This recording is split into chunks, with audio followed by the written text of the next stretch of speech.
You know when you just have one of those mornings where kind of you wake up, everything seems fine, and then suddenly everything feels like it's against you? Well, that was my morning this morning.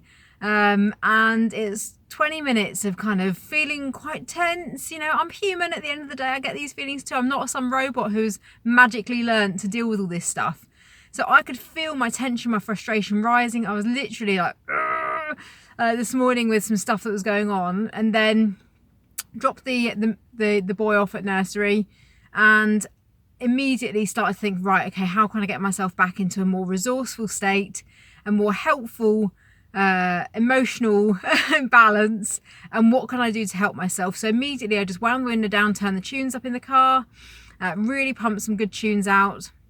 I started just to really focus on, you know, as I was watching, driving, I was really being very mindfully aware. And actually something that really helps me sometimes if I've had a little stressful moment before I get into the car is really start to like comment out loud about what I'm seeing. So almost like a running commentary as I'm driving about what cars are moving, what hazards there might be. And I feel like that really helps me to be mindfully aware of them being back in the car rather than being really frustrated. And when you drive and you're frustrated, you're much more likely to have an incident.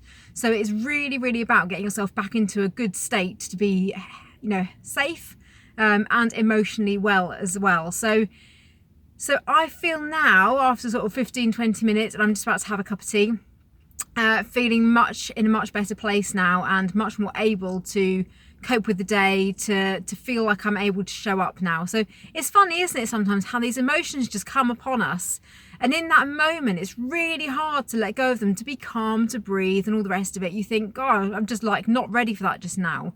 But there comes a point at which you have to make a choice about getting back into feeling good and feeling emotionally well rather than sitting in frustration.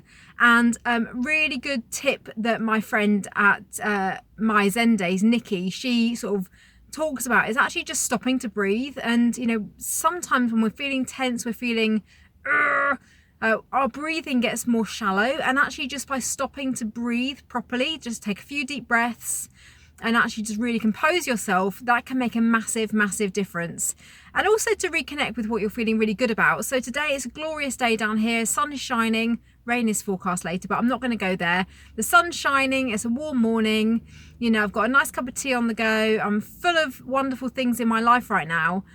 So actually just reconnect with feeling positive. But I guess I wanted to just come on and talk to you about this morning because I am human, and even though I've learned all these strategies, you know, and I can actually get myself back on track relatively easily now, it doesn't prevent you from having those moments where you just kind of feel like your blood's about to boil and you can pop. But it's just about what you can do to get yourself back on track that's really, really helpful. So hopefully that helps you for the day, and I will catch up with you soon.